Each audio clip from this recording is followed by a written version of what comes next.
In 2020, nearly $6 billion were spent in the presidential election. For all federal elections that year, the total cost was over $14 billion.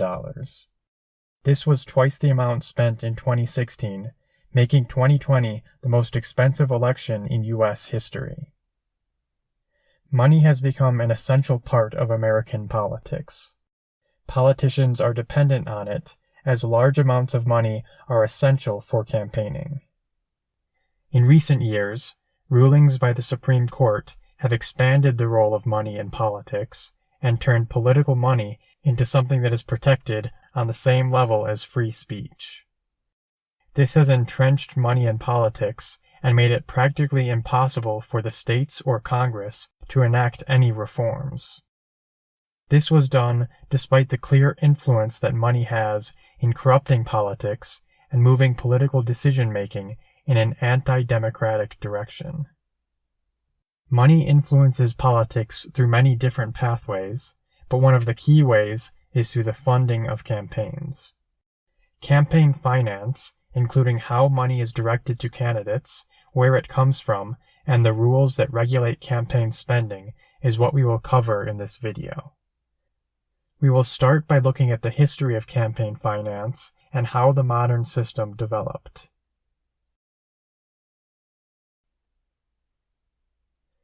In the early years of the country, elections were mostly inexpensive. Land ownership requirements severely restricted who could participate and limited the overall number of voters. Most voters were from the upper classes, as were most candidates. What campaign costs there were mostly paid for by these wealthy candidates and their close friends. Newspapers were a central part of campaigning and political debate, and people with money would fund newspapers to promote their ideas and positions. By the 1820s, the country had greatly expanded, as had the voter base, and campaigning had to be done on a much wider scale. In the 1828 presidential election, Andrew Jackson ran the first mass campaign. Throughout the country, rallies were held, pamphlets were distributed, and newspapers were engaged in order to mobilize voters. Jackson was successful and began a new era of campaigning. This shift in the scale of elections, however, meant that campaigning became much more expensive. To deal with this, Jackson and other political leaders came to use what was known as the spoils system. When a candidate would win an election, they would replace many of the government workers under them with people loyal to their party. These loyalists were then expected to contribute a portion of their income to their party. The spoils system, which was used at both the national and local level, became a major source of funding for political parties for many decades. Throughout the 1800s, elections continued to grow in scale and costs continued to rise. Candidates increasingly turned to the business world and the wealthy to fund their campaigns. The Industrial Revolution and the growth of industry expanded this trend even further and led to the growing influence of industry over the political system. The railroad, oil, steel, and banking industries all became major donors to politicians and political parties. In 1883, the Pendleton Act was passed, which banned the appointment of government employees based on party affiliation and made it illegal for government officials to solicit contributions from government workers. This was one of the first national laws that regulated campaign finance. It brought an end to the spoils system. However, it also further increased the role of industry in financing politics, as new sources of funding were needed to replace the lost contributions from government workers. In the 1896 election, many big businesses threw their support behind William McKinley. They thought that he would protect their interests and that they would be able to benefit from his policies. McKinley's campaign manager, Mark Hanna, pioneered a new fundraising system by directly asking major corporations for campaign contributions. He was careful to make sure these donations were not given as bribes for specific actions, but were given with a mutual understanding that McKinley's policies would benefit the donors. The system he developed was well organized and professional and was able to raise a large amount of money. Hanna famously stated, "There are two things that are important in politics. The first is money, and I can't remember what the second one is."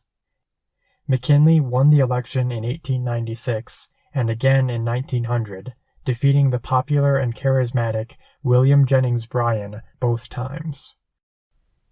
The large role that corporations and industry were playing in politics led to growing public concern and calls for reform. There had been several high-profile corruption scandals in the previous decades, which had fueled public anger and brought greater attention to the issue of corruption. A movement developed which demanded reforms to bring an end to the corporate influence over politics. Teddy Roosevelt, McKinley's vice president and successor, was one of those who supported reform. In 1907, he signed the Tillman Act, which banned corporations and national banks from contributing to federal campaigns.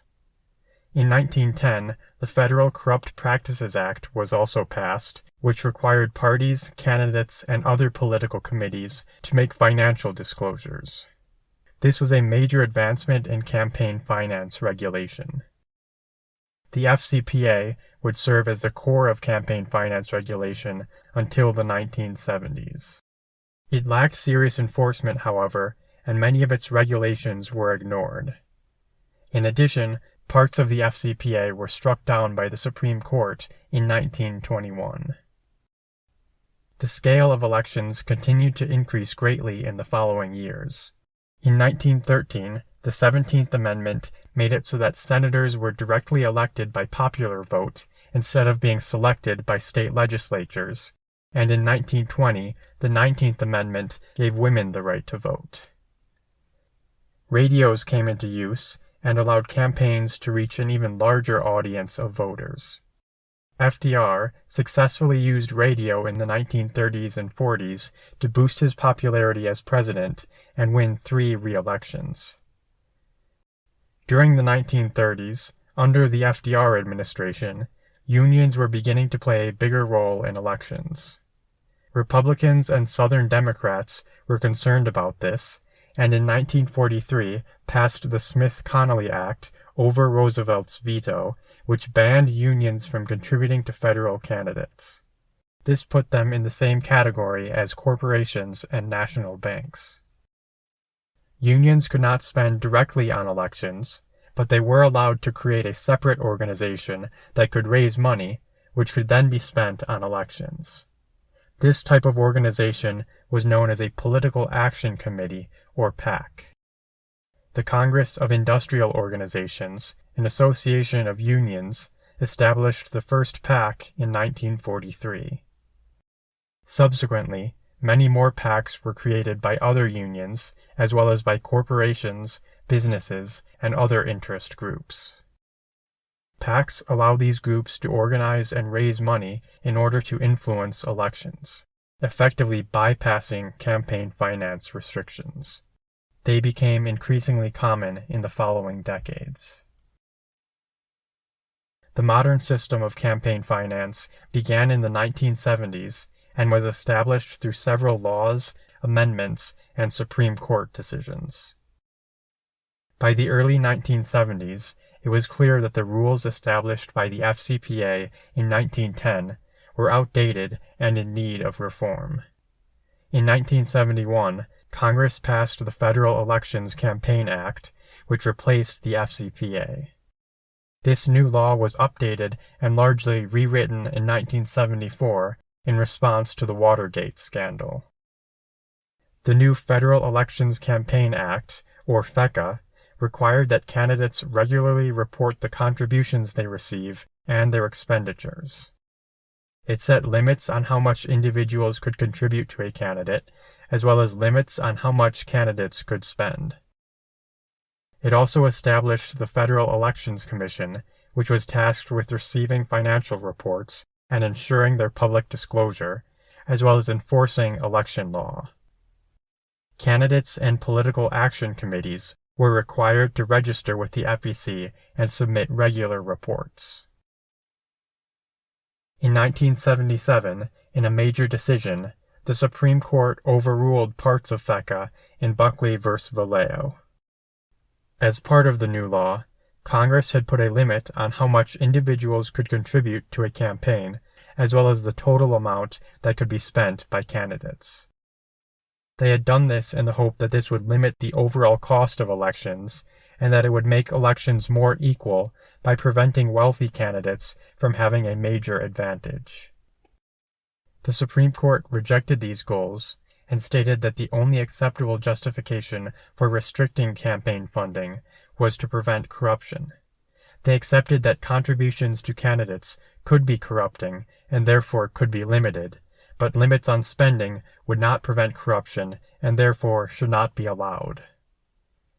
As a result, FECA's limits on individual contributions to candidates remained in place, but limits on how much candidates could spend were overturned. This meant that elections continued to grow more and more expensive, and money continued to grow in importance. Members of Congress had to spend ever-increasing amounts of their time raising funds for re-election. These new regulations brought significant changes to the campaign finance ecosystem. Parties increasingly began using what is known as soft money. Hard money is money that is regulated by FECA and can be spent directly on elections. Hard money must be reported to the FEC and is subject to individual contribution limits. Donor information such as name, address, occupation, and employer must be collected from anyone who contributes over a certain amount. Soft money, on the other hand, is not regulated by FECA. It could not be spent directly on elections, but could be spent on voter registration drives and other activities that were considered party building. The key benefit of soft money was that there were no restrictions on how it was raised. Parties were able to take soft money contributions from corporations, unions, and individuals without any limits on the size of the contributions they could receive. Both parties increasingly began using soft money, and it became an essential part of their fundraising during the 1980s and 90s. There came to be growing concerns about this unregulated soft money, however. Wealthy donors were able to give large soft money contributions to the parties, which bought them influence over the parties and over political leaders. These concerns led to the Bipartisan Campaign Reform Act, which was passed in 2002 and banned parties from using soft money.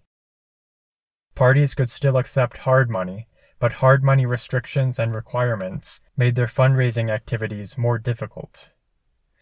This change somewhat reduced the power of parties, and as a result, political action committees grew in importance. Many new PACs were created in the 2000s, mostly ones that were ideological, as opposed to the corporate or union PACs which had been dominant in the past. PACs became even more important to political finance following the Citizens United decision. In 2010, the Supreme Court ruled in Citizens United v. FEC that corporations were allowed to spend money on elections.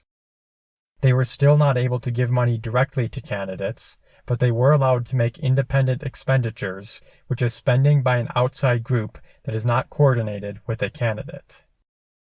The Supreme Court believed that as long as spending was done independently, it would not lead to corruption and therefore should be allowed. As a result of this decision, corporations and unions were now allowed to spend unlimited amounts of money on elections. The court's decision was based on a very narrow definition of corruption. They claimed that corruption only occurs when there is an explicit quid pro quo transaction. The influence that corporations would have over politicians because of independent expenditures, they believed, was normal and not corrupt. The decision was also based on the idea that money spent on politics is equivalent to speech and is therefore strongly protected by the First Amendment. Because of this ruling and the logic behind it, Congress is prohibited from doing almost anything to limit political spending. The only thing they are allowed to do is regulate direct contributions to candidates. This incredibly important decision was made with just a 5-4 majority. Based on the logic of Citizens United, the D.C. Court of Appeals ruled shortly afterward in Speech Now v. FEC that contribution limits on organizations that make only independent expenditures were unconstitutional. This meant that some PACs were now able to accept unlimited donations from individuals and corporations. This was the creation of super PACs. Super PACs can accept contributions of any size and spend an unlimited amount of money on independent expenditures. In recent years, they have become one of the most important entities for political fundraising.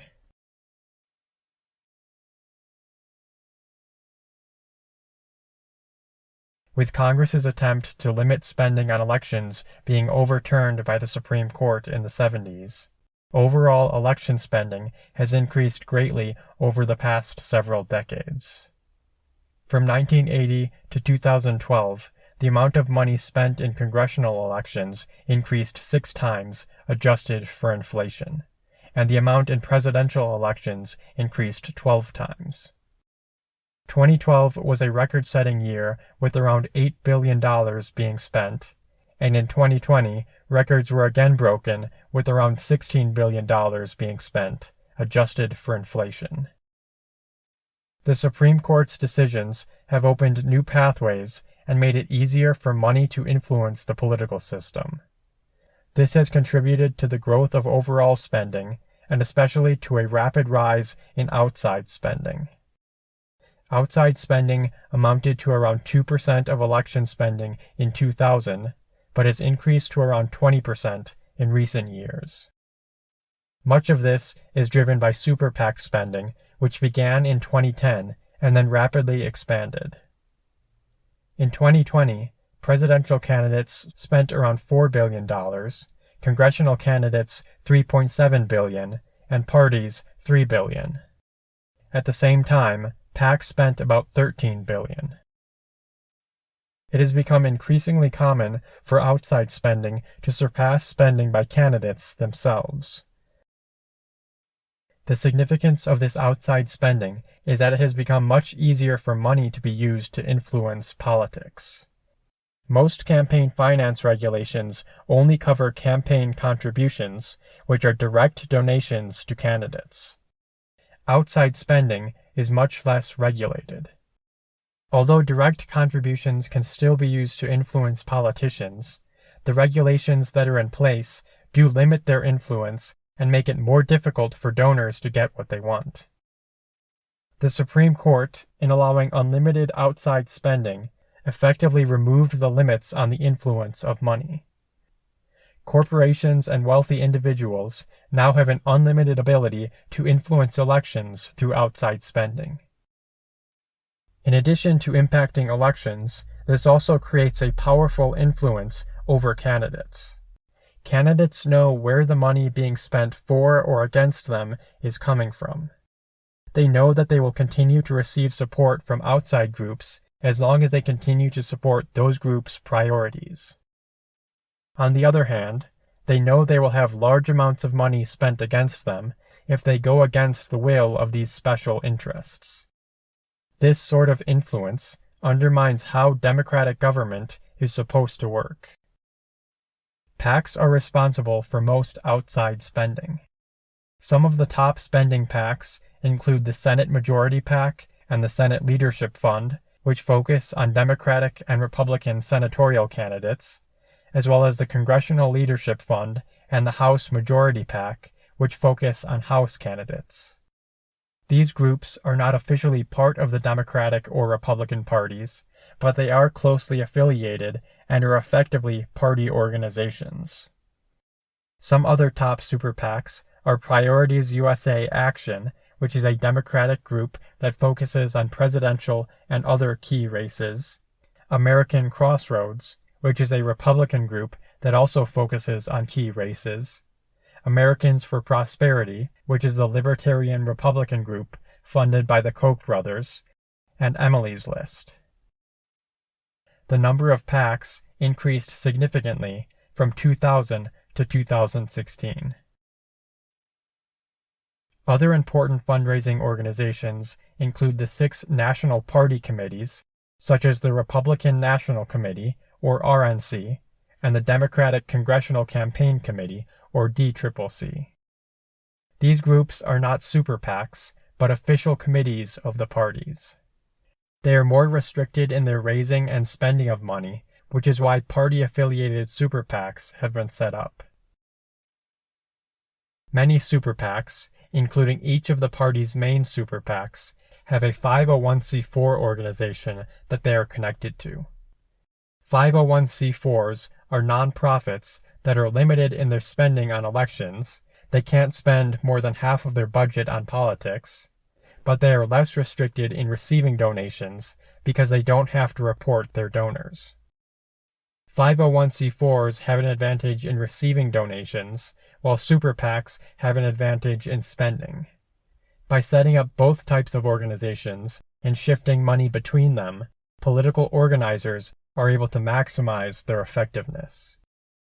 Large amounts of money are funneled in this way, allowing corporations, industry groups, and wealthy individuals to give unlimited donations and influence elections, all while remaining anonymous. The amount of dark money has increased greatly in recent years, following the Supreme Court's 2007 decision in Wisconsin Right to Life, which eased restrictions on spending by these nonprofit groups.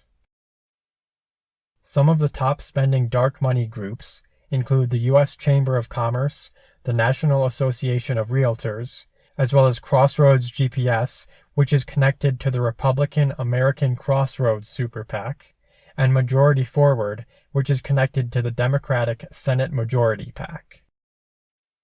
The growth of dark money, as well as other factors, has made much about campaign finance unclear. It is difficult to know exactly how much money is spent on elections and where the money is coming from. Spending by candidates is easy to track, but outside spending is much more obscure. Some organizations are able to avoid spending and reporting regulations by running issue ads that talk about issues but don't explicitly advocate for specific candidates.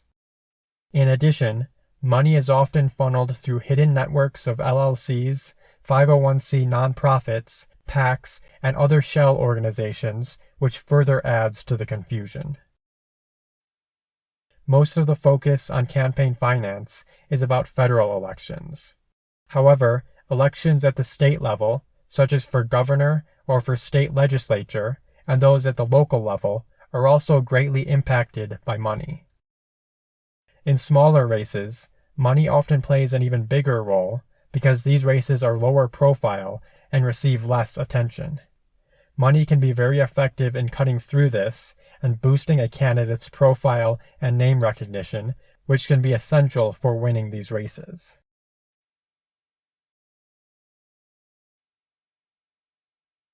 Most Americans see the influence of money on politics as a serious problem. Although the Supreme Court has made decisions based on the belief that money spent influencing elections is not a corrupting force, most people hold a different view. Money is primarily used by corporations, powerful industries, and wealthy individuals to influence politics in their favor. The ability to gain political influence through money comes from how important money is and has become for politicians and candidates. Well before any voting takes place, money plays a role in selecting which candidates even have a chance at winning. In the early stages of a campaign, a candidate's ability to raise money has a big impact. Candidates that raise more money receive more attention in the media and are treated more seriously, while those who raise less are often ignored.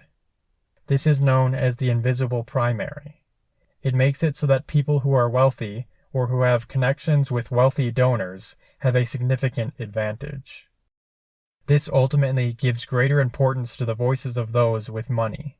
it makes it so that access to money plays an oversized and often deciding role in campaigns.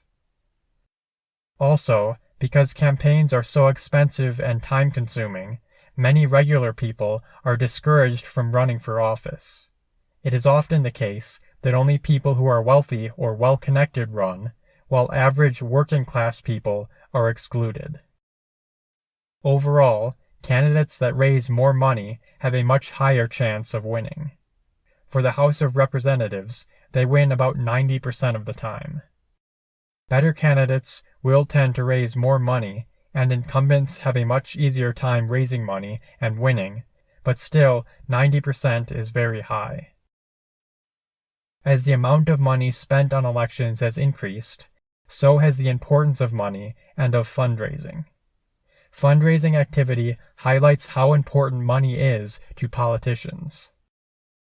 When running for re-election in 1984, Ronald Reagan attended 2 fundraisers. In 2012, Obama attended over 2,000. In the 1980s and 90s, members of Congress reported spending around 10 to 15% of their time fundraising. Now they often spend as much as 50%. The amount of time spent fundraising varies, as candidates and members of Congress in competitive districts have to spend much more time fundraising. The need for fundraising has grown even greater since Citizens United, which allowed even more money to be spent on elections. One member of Congress said that they used to have to put in an hour or 2 at most, but after Citizens United, they've had to spend 2 to 4 hours a day fundraising. Members of Congress are not allowed to fundraise at the Capitol. Instead, they go to nearby DNC and RNC call centers where they make calls like telemarketers for hours at a time. There are even leaderboards that track how much money each member has raised. Money and fundraising are important not just for winning elections, but also for gaining influence and status within Congress. In the 1970s and 80s, members of Congress gave very little to their parties or to their fellow members of Congress. Since the 1990s, there has been a growing expectation for them to support their parties financially. They have increasingly been raising funds for their parties and other members of Congress. Those who are effective fundraisers are rewarded by party leaders with key positions and assignments to prominent committees. These positions, in turn, allow them to raise even more money, as corporate groups tend to focus their donations on important committees, and especially on the chairs of those committees. For members of Congress who are seeking to rise in the ranks, a strong ability to fundraise is essential. Some members of Congress also set up leadership PACs, where the donations they receive are split between several candidates. This allows them to support their colleagues and gain influence with them. Members of Congress are strongly motivated to maintain good relations with industry groups, lobbyists, and special interests to ensure that they can continue to raise money.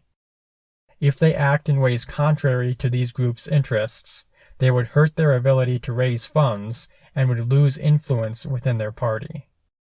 Nancy Pelosi and Mitch McConnell were both longtime leaders in their parties, largely because of their effectiveness at fundraising and their ability to persuade industry groups and lobbyists that they would protect their interests.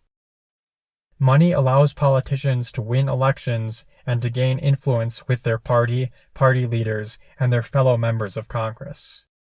This dependency on money is what allows donors to have influence. Most of the money that is raised comes from a small number of donors who make very large contributions. The role of these large donors has increased over time. Overall, only around 15% of people have donated to a candidate, party, or other group.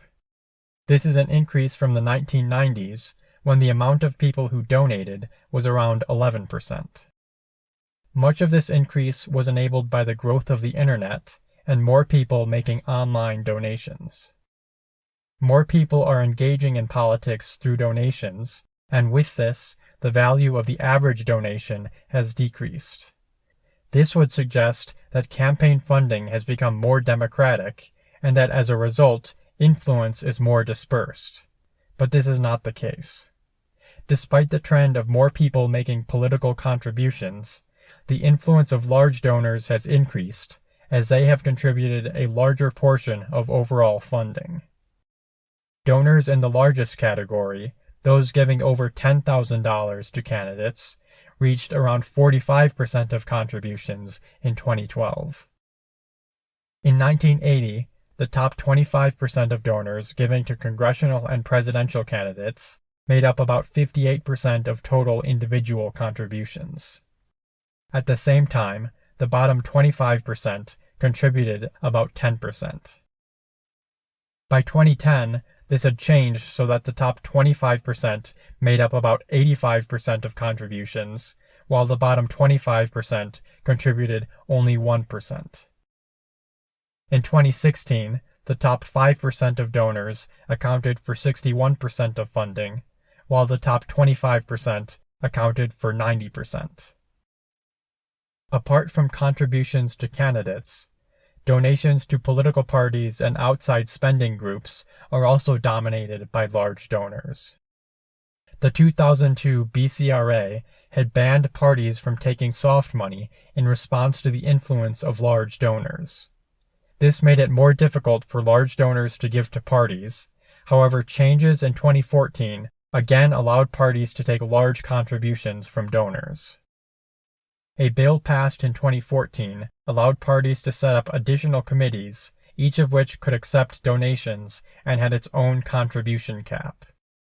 This increased the overall limit on how much a single individual could give to a party. Wealthy donors are now able to give up to nearly $1 million a year. Also in 2014, in the Supreme Court's decision in McCutcheon v. FEC, the court overturned aggregate limits on contributions. Previously, donors were limited in the total amount they could give to all candidates.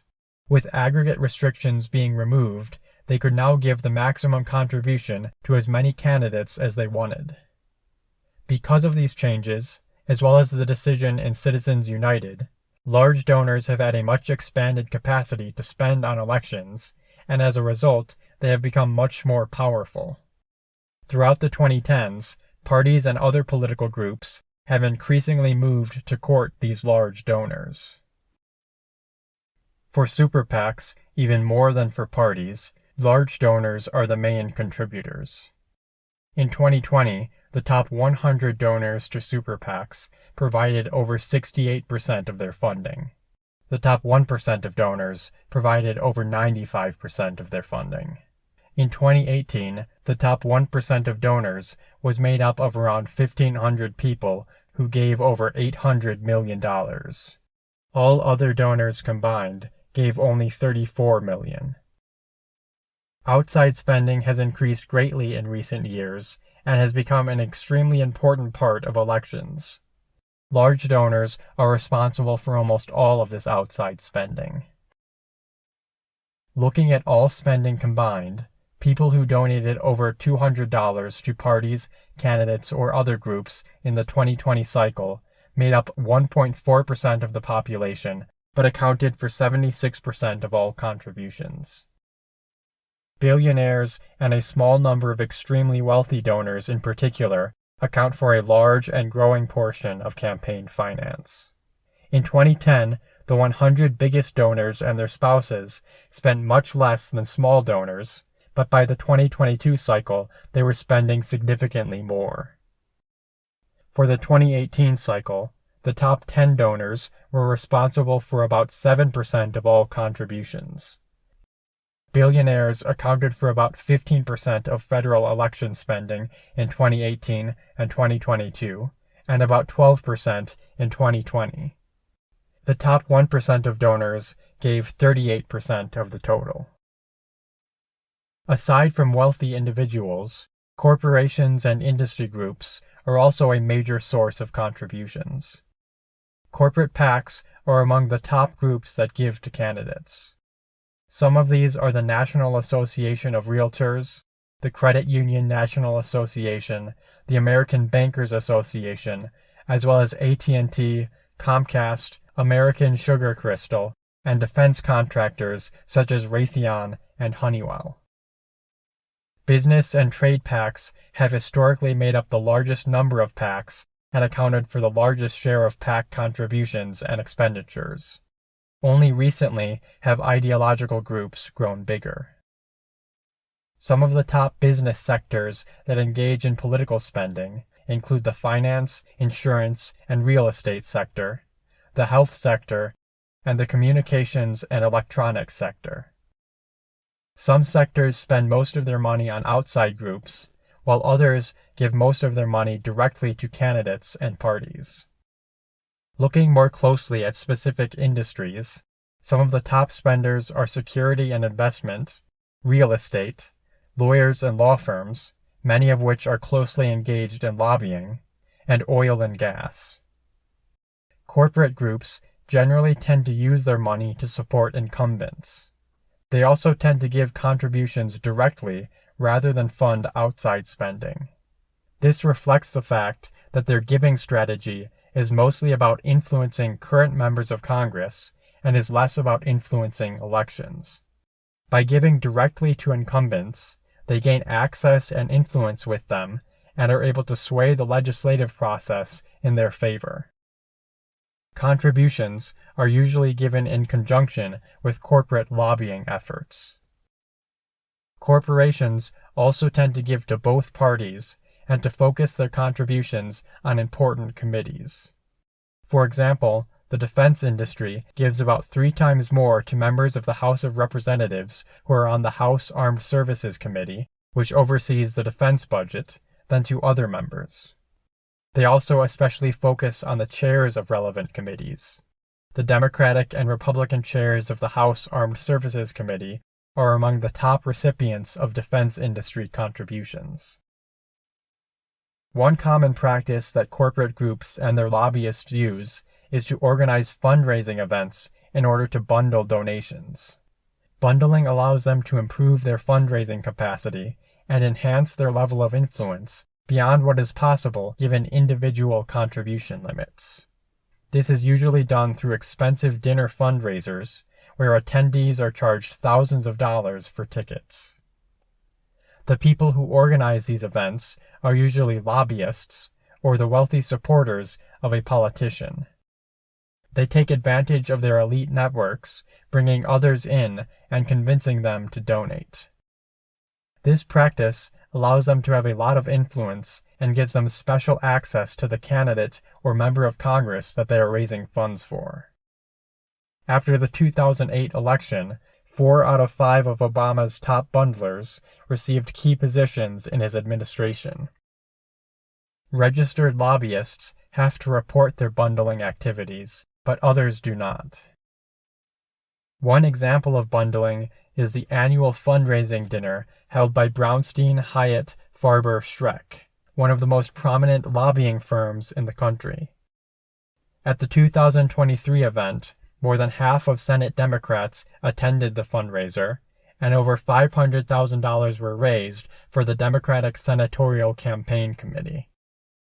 This lobbying firm raises money for members of Congress, while at the same time their lobbyists are regularly engaged with persuading those same members of Congress on behalf of their clients.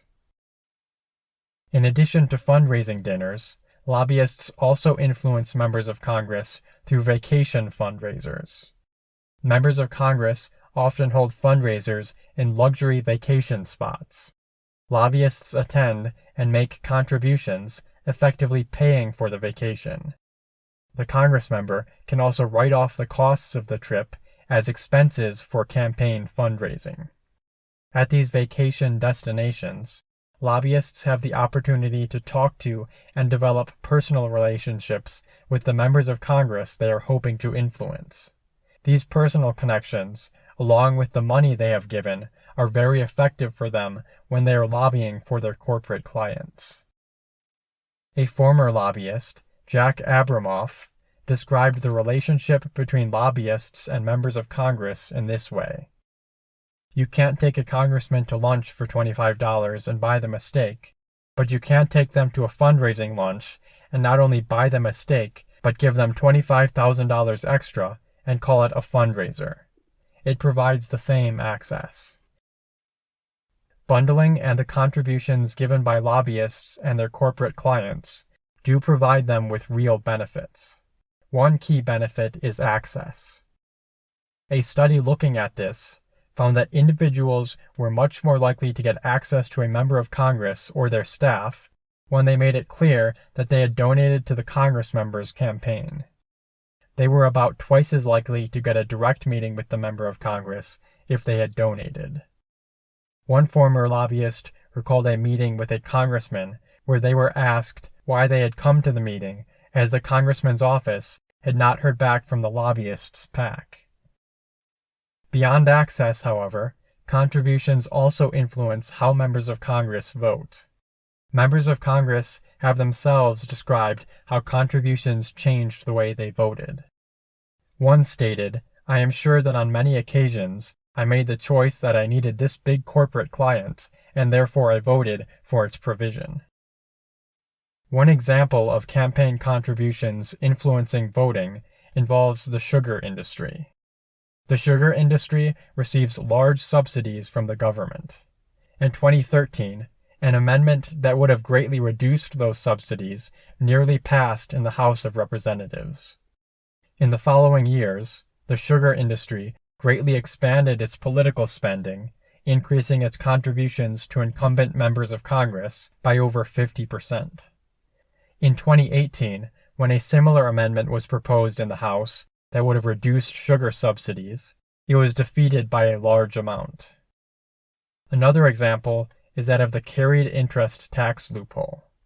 In 2022, legislation was being considered that would have ended this loophole, which primarily benefits private equity groups and hedge fund managers. Senator Kyrsten Sinema single-handedly defeated this measure while receiving nearly $1 million over the previous year from the special interest groups that wanted to keep it in place. The carried interest loophole is very unpopular, and many have wanted it eliminated for a long time. But by directing campaign contributions to a single senator, a small group of donors were able to ensure that this didn't happen. It is often the case that when there is a conflict between the will of voters and of corporate donors, political leaders are more likely to side with their donors. Money influences how members of Congress vote, but also what issues and reforms are even allowed to be considered. Many issues don't receive attention and aren't even brought up because of the influence of donors. Donors define the window of what changes and reforms can even be considered.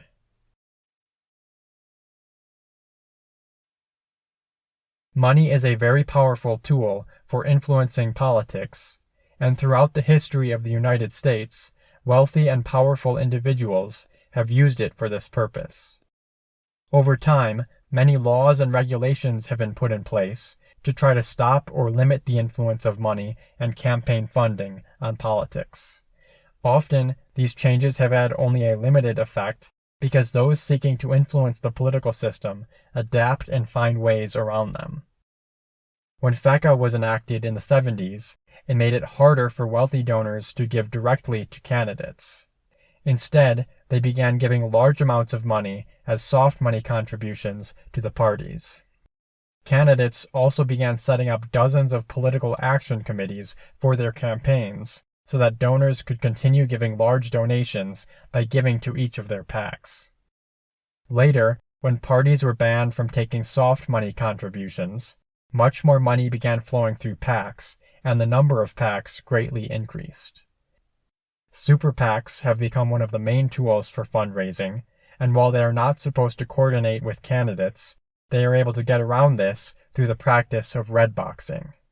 Public statements made by candidates are not considered coordination, so candidates will put statements on their websites describing who they want super PACs to target. This allows them to effectively ignore the non-coordination rule. Groups have also found ways around regulations by setting up networks of different types of organizations and transferring funds between them. This allows them to avoid contribution limits and reporting requirements. All the various laws that have been passed have created obstacles, but money always finds a way. It has continued to be used effectively to promote certain candidates, buy access, and control how political leaders act and vote.